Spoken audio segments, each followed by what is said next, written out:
राज्यामध्ये किंवा देशामध्ये लोकसभेच्या निवडणुका जाहीर झालेल्या आहेत. त्याच पद्धतीने रत्नागिरी सिंधुदुर्ग मतदारसंघातली सुद्धा निवडणूक जाहीर झालेली आहे. 7 मे रोजी या मतदारसंघातल्या निवडणुकीचा प्रत्यक्ष मतदानाचा दिवस आहे. काय गंमत आहे बघा, पूर्वी 45 दिवसाचा कालावधी मिळायचा तरी उमेदवाराला तो अडचणीचा वाटायचा, ते कमी दिवस वाटायचे. पण आज या रत्नागिरी सिंधुदुर्ग मतदारसंघातली परिस्थिती अशी आहे की केवळ निवडणुकीला 23 दिवस उरले असतानासुद्धा महायुतीचा उमेदवार अजूनही निश्चित होत नाही. नेमकं रत्नागिरीला काय वाटतंय?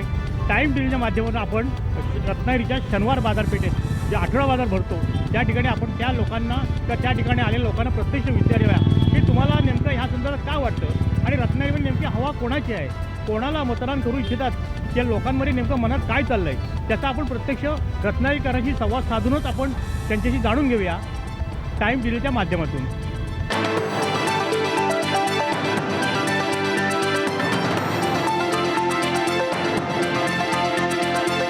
काका नमस्कार, एक सेकंद फक्त एक विचारतो त्याचं उत्तर द्या. रत्नागिरी सिंधुदुर्ग लोकसभा मतदारसंघाची निवडणूक जाहीर झाली, उमेदवार अजूनही निश्चित होत नाहीये. काय आपल्याला वाटतं, नेमकं काय वाटतं त्या बाबतीत? म्हणजे नेमकं तुमचं मत काय? उमेदवार अजूनही जाहीर होत नाहीये, हवा कोणाची आहे रत्नागिरीत? हवा कोणाची नारायण राणे.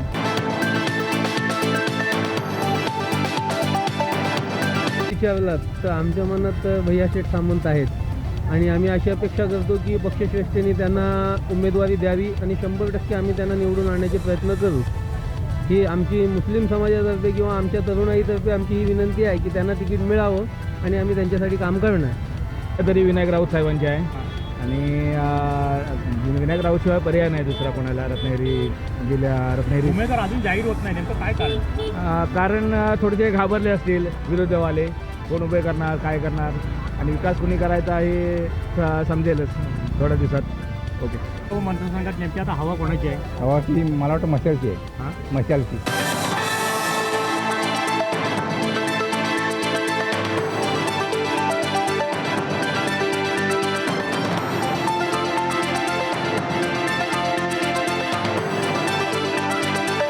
सिंधुदुर्ग लोकसभा मतदारसंघात अजून उमेदवार जाहीर होत नाहीये, नेमकी हवा कोणाची आहे? आता त्याची हवा कोणाची आहे म्हणजे आता शिवसेनेची आहे. हां, कुठल्या शिवसेनेची आहे?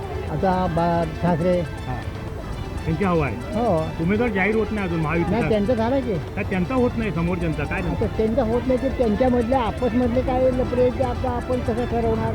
पण काय माहिती आहे का, हे अशा पद्धतीनं निव्वळ एका ज्याला नुसता निव्वळ हे करायचं म्हणजे जायचं तुम्ही डिक्लेअर करायचं नाही का, तर प्रचाराला तर लागेल ना. पण प्रचार लागत नाही म्हणजे निवड तुम्ही पेंडिंग ठेवून काय करणार? म्हणजे हा मुद्दा नाही आहे. म्हणजे जनतेला तुम्ही अजूनही अंधारा ठेवता. तुम्ही अचानक रात्रीचा सांगाल की हा उमेदवार आम्ही दिला आहे. पण हवा कोणाची? आत्ता ठीक आहे.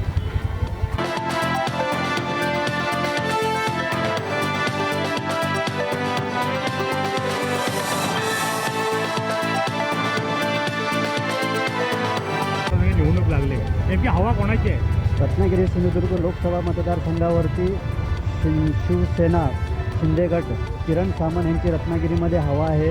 एक चांगले उमेदवार हे शिवसेनेचे किरण सामंत हे किमान 2 ते 2.5 लाखाच्या मताधिक्यानं निवडून येतील रत्नागिरी सिंधुदुर्गाचे आणि खासदार होतील. भाजप. हां, तर कोण उमेदवार असावा तुम्हाला? कोण अजून झालेलं नाही डिक्लेअर. हां, महायुतीचा उमेदवार अजूनही जाहीर झाला नाही. मग कोण असावं? 2-3 नावं चर्चेत आहेत. कोण ते पाळमणे चर्चेत आहे, नारायण राणे आहेत, रवींद्र चव्हाण आहेत. फक्त कोणा सांग. मग हवा कोणाची आहे पण सध्या? भाजपची. कोण उमेदवार असावा असं वाटतं? राणेजी.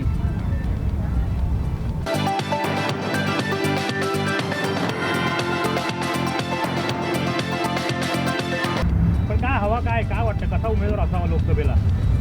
त्यांच्या म्हणजे सगळ्यांना म्हणजे हे करणारा, प्रोत्साहन करणारा आणि नोकरी धंद्यात हे पुढे म्हणजे भर देणारा. पुढे नोकऱ्या नाहीत काय देणारा, कंपनी पगार म्हणजे कमी आहे. रत्नागिरीतल्या म्हणजे जी कंपनी आहे तिकडे पगार कमी आहे. तिकडे नोकऱ्या म्हणजे पगार वाढ झालं पाहिजे तिकडे. म्हणजे रोजगार निर्मितीला प्राधान्य दिलं पाहिजे तुम्हाला. साहेब नमस्कार, काय एकंदरीत वातावरण काय आहे मतदारसंघात? हवा कोणाची आहे साधारण? ते तर कसं सांगणार कोण उमेदवार असावा असं वाटतं, कोणाला मतदान करावं असं वाटतं, किंवा कसा उमेदवार असावा? उमेदवार असा असावा की जेणेकरून जे कामं राहिलेत त्याच्यावर त्यांनी फोकस केला तर बरं होईल. पण ती कुठली कामं तुमच्या दृष्टिकोनातून राहिली असं वाटतं आता मला? नळ पाणी योजना ज्या प्रकारे त्यांनी ज्या गाजावाजा करून जी चालू केली होती पण तसं काही काम दिसत नाही. कारण जेव्हा गरज होती पाण्याची त्यावेळी यांचं पाईपलाईन जेव्हा फुटत होते तेव्हा यांचं लक्ष पण नव्हतं की कुठे पाईपलाईन फुटली आहे किंवा काय झालं. जेणेकरून ह्या विषयावर गांभीर्याने जरा चर्चा करावी त्यांनी आणि कुठे काय नक्की कुठे बिनसलं आहे किंवा काय झालं आहे एकामेकांवर आरोप करण्यापेक्षा जी कामं आहेत ती केलीच तर बरं होईल असं वाटतं. कशाबाबत? बरं, राजकीय जे चाललंय आता उमेदवार अजूनही निश्चित होत नाही आहे आणि अजूनही लोकसभा तोंडावर आली 23 दिवस शिल्लक आहे मत राहणार. काय वाटतं, कशी हवा आणि काय वाटतं तुम्हाला? हवा असं काय, काम कुठं काय, प्रकल्प कुठं काय? प्रकल्प पाहिजे त्याशिवाय रत्नागिरी चालणार ना. रत्नागिरी भकास आहे, रत्नागिरी प्रकल्पच नाही. प्रकल्प आणावेत आमदारांनी खासदारांनी, मग रत्नागिरीचा उद्योग होईल असं मला वाटतं. बरोबर, धन्यवाद.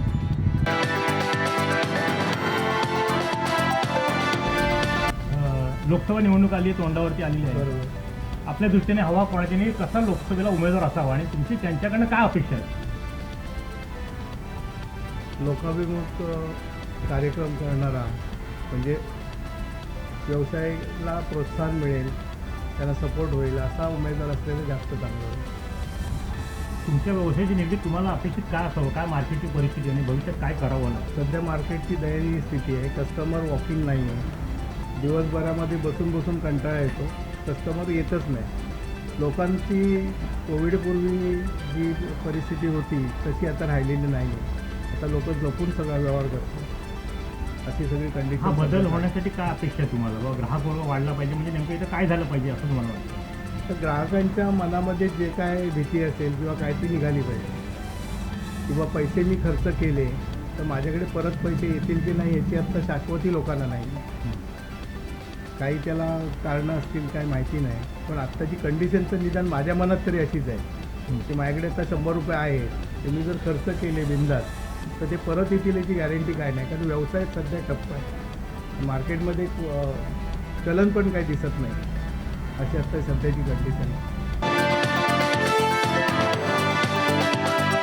काय परिस्थिती आहे मार्केटची सध्या? मार्केटमध्ये जरा शांत आहे, हां, मंदी आहे. त्याचं कारण काय एवढी मंदी येण्याचं? मध्ये इलेक्शनच्या हिशोबाने विचार असं की इलेक्शन असेल बहुतेक हां, किंवा 10वीच्या एक्झाम म्हणा, शिमगाव होता, तर आहे सध्या मार्केटला मंदी आहे. काय हवा आहे एकंदरीत? त्याच्याबद्दल राजकीय हवा काय वाटते या मतदारसंघात? जसं बघितलं केंद्र सरकार बघितलं तर आज मोदी यायला पाहिजे परत. जसं देशाचा विकास केला आहे तसं सीमा सुरक्षा बल असो, पब्लिक गरीब जनतेसाठी काही योजना असो, रस्त्याचा सर्वांगीण विकास असो, त्यामुळे बघितलं तर एक मोदी यायला पाहिजे परत. तर एक बहुमतानं पूर्ण सरकार आलं तर काही नवीन जे काही देशाला विकासासाठी असेल नवीन कायदे असेल ते करू शकतात. जे 370 धारा आहे, राम मंदिर मुद्दा आहे, बरेच मुद्दे आहेत, जे गडकरींचे जे कार्य आहेत तसे चांगले कार्य खूप केले मोदी सरकारने. त्यानिमित्त एकदा परत सरकार यायला पाहिजे असं आमचं मत आहे.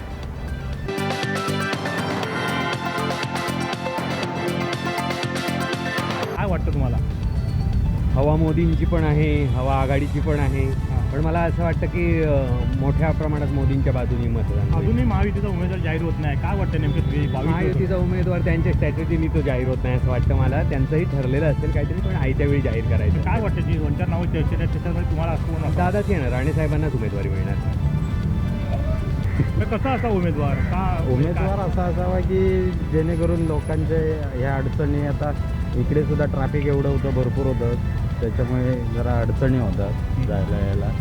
कामं चांगली झाली पाहिजेत रस्त्याचे वगैरे. काय आता हवा कशी काय वाटते एकंदरीत वातावरण? एकंदरीत आता सरकार आता चांगलंच कारस्थेविषयी आता चालू केलं नाहीत करायचे, त्याच्यामुळे चांगलं झालं. आता एक उमेदवार आहेत, महायुतीचे उमेदवार अजून जाहीर झालं नाही. तिकडे विनायक राऊत महाविकास आघाडी झालेले आहेत, हो. तिकडे 3-4 नावं आहेत, शिवसेनेला की भाजपला. काय वाटतं एकंदरीत ही परिस्थिती बघून उमेदवार लोक जाहीर व्हा, कोणाकडनं अपेक्षा आहे आपल्या? अपेक्षा कोणाकडनं अशा नाहीत, पण जो उमेदवार निवडून येईल त्यानं लोकांच्या अपेक्षा समजून काम केलं पाहिजे. पण आता त्या असं- नजरेसमोर 3-4 उमेदवार आहेत, त्याच्या नजरेत काय वाटतं का कोण उमेदवार हा काम करू शकतो?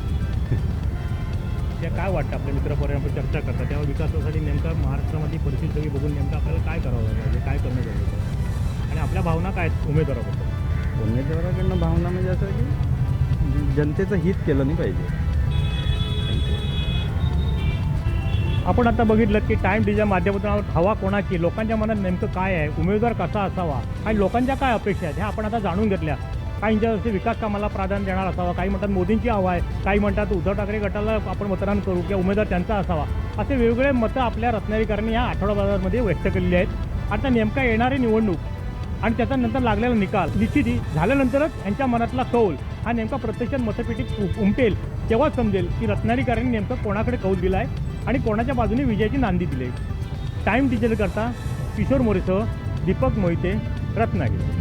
टाइम्स डिजिटलला लाईक करा, सबस्क्राईब करा, शेअर करा आणि बेल आयकॉन दाबायला विसरू नका. पाहत रहा टाइम्स डिजिटल.